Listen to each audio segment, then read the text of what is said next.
Not too much because I had decided from the beginning to include it all. And my only Hmm. rule was that I wouldn't include anything that I believed was a lie.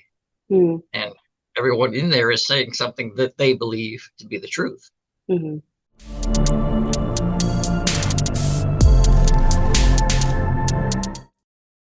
City has its worst nightmare. Some people said, okay, let's pick up where we left off. This film features the people who were actually there and those who stayed behind to clean up the mess. See how one city spent over a half-century struggling to make peace with the darkest chapter in its history. Should the boiling pot never boil over again? If it does, shame on us.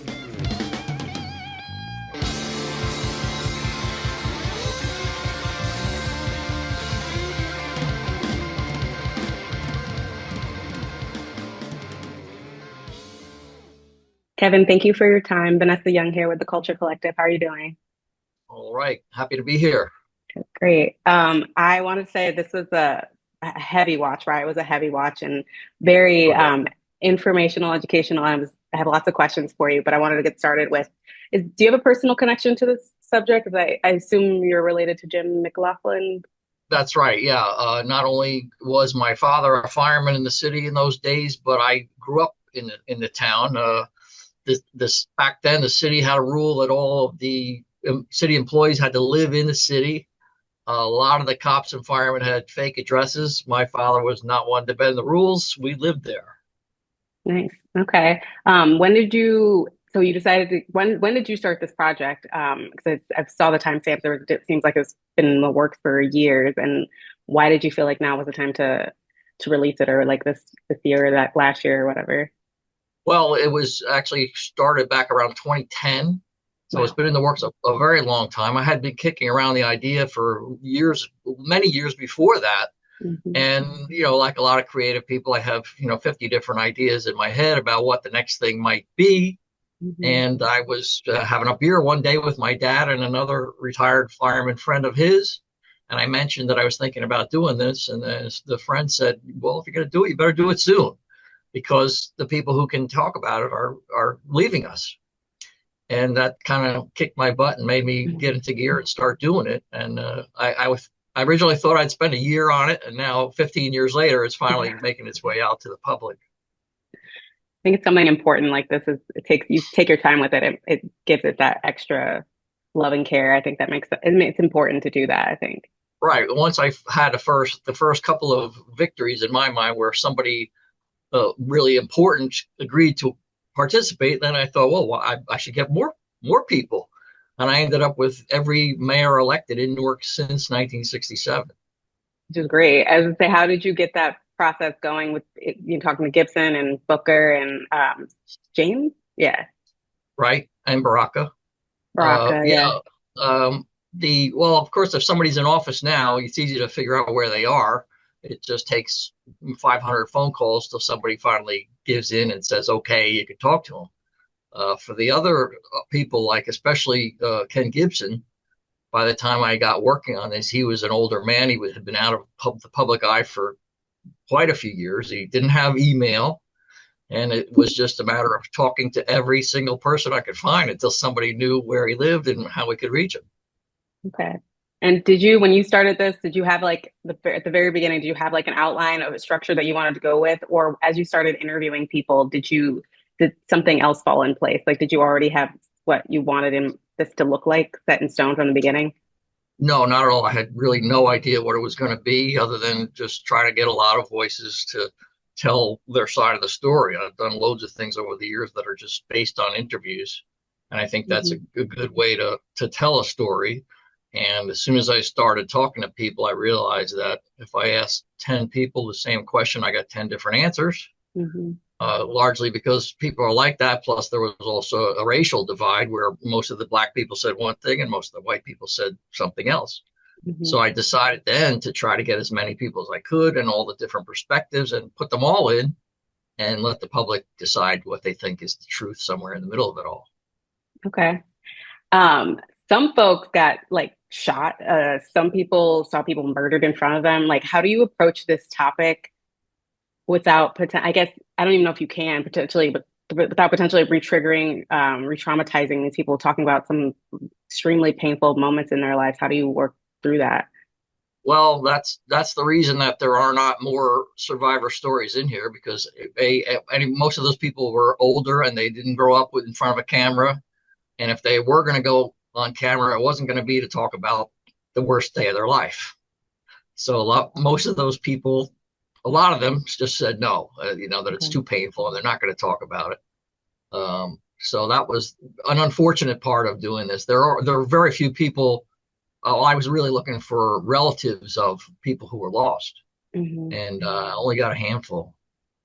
There was a woman at the end, towards the end, where she was talking about it was about her mother being shot in the window trying to get her sister out. Right. Were you able to score an interview with her, and was she one of the people that just said no?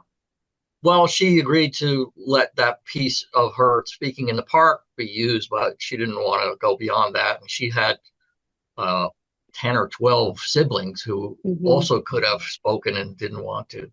Yeah, I figured it's kind of hard to talk about. I can imagine. So was it challenging to get older footage and older like photographs from the event? Was that hard? Yeah, it was a lot of work. I mean, some things are obvious. You can just go to the library and find pictures of from newspapers, but a lot of them don't look that great.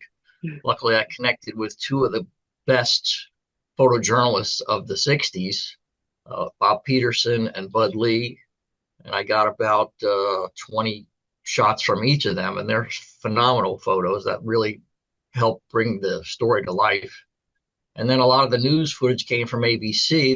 They were pretty good about making there's footage available if you pay for it, Hmm. but you had to find it. They have this vast library, and they just point you to it, and you have to hunt through. And yeah, I learned a lot about 1960s TV journalism by just going through that, and I realized that a lot of the photographers didn't know what they were doing. They were Hmm. actually still photographers who were handed a film camera and went out, and a lot of times they would shoot like 2 seconds of film and stop, giving you 2 seconds of completely useless material. And the other problem is that back then they would take film shot during the day and literally cut it and splice it to show on the news. So Hmm. it's all chopped up, and now go 50 years ahead and all those splices are dried out. So as soon as you run it through the machine, it falls apart. Mm. So that was very frustrating. And it took me weeks of sitting there and repairing their film, and then had to get it cleaned and transferred. It was a lot of work. Wow, that's dedication. I could not imagine. And I feel and tedious. paying them was the main reason that it's taken this long to get it released. Yeah. Wow. There was when things like the sniper, whether there's a sniper presence or not, are debated with the people you're interviewing. Obviously, there was like it was pretty contentious. Like some people, obviously, law officers were saying that there was snipers, and there were other people that were saying there wasn't. How do you balance that so that the viewer can just like making sure that each side is heard so that the viewer doesn't really the viewer gets all the information that they can get without making that the documentary telling them what's true or not true, and was that challenging to kind of reconcile those different stories together? Not too much, because I had decided from the beginning to include it all. And my only Mm-hmm. rule was that I wouldn't include anything that I believed was a lie. Mm-hmm. And everyone in there is saying something that they believe to be the truth. Mm-hmm. Or did you encounter that like with anyone you were interviewing, like someone just flat out Well, lying? yeah, well, putting a spin on it that was a little too big to Mm-hmm. swallow, or uh, just repeating a rumor that they had heard. One of the things that people forget with this kind of program, when you see a middle-aged person on a screen, you're listening to the memories of a child. Mm-hmm. Of So there course. was, so you have to factor that in. There were a few stories one that I didn't, that had been in there for 8 years. And then like a month ago, I decided, nah, I can't include that because I'm not really sure it's true. And it was just a Interesting. little too out there to just throw in. Did you like feel like you needed to, did you have to verify any of stories? Like, did you do any of your own separate, like, research and like someone said something you're like, I don't know if that sounds kind of odd and like look into it yourself or just, Well, I, yeah. I spoke to so many people. I got a sense of what was believable and what wasn't. Hmm. I didn't do a lot of real investigative work to see if anything was true because most of it's unverifiable. A lot of these stories are just one person's experience. Definitely. Yeah, that makes sense. There was one part of it, the Craig Miro, I think, portion where the guardsman Right, that, Mira. yeah, where he witnessed what he witnessed, which is the most intense part of the whole thing, which is really hard to watch, and the graphics and things like that. Is it hard to essentially, like, did you kind of dig into why he didn't or didn't choose not to do things? Like, was it hard to like, I guess, interrogate people on why they did or didn't make the certain decisions that they did at the time? Well, his was a very unusual experience, and he tells it. And he's really, I haven't seen him since the day we shot that interview years ago. He keeps a very low profile. I think he's afraid that the same thing that happened to those guys could happen to him because he's telling a story. But the story is that two state troopers caught some guys who had a gun that had been fired and brutally beat the two guys to the point where he thought they might be dead. We're not sure. We never know. We found out who they were or who the troopers were, but it was a brutal, brutal beating that, in actuality, was way worse than what you see in the film. I actually edited that story because the original cut, no one could get through it. It was that horrible. Yeah, this description was a lot, but I appreciate your time. Thank you so much for everything. I appreciate it. I hope this gets, goes, a lot of people watch it because I think it's important to learn our history and things like that because I never even heard about this before I There watched you it. go. Well, if anybody wants to know more, go to riotthefilm.com. You can hear more about the film. Thank you so much, Kevin. I appreciate it. Thank you. I keep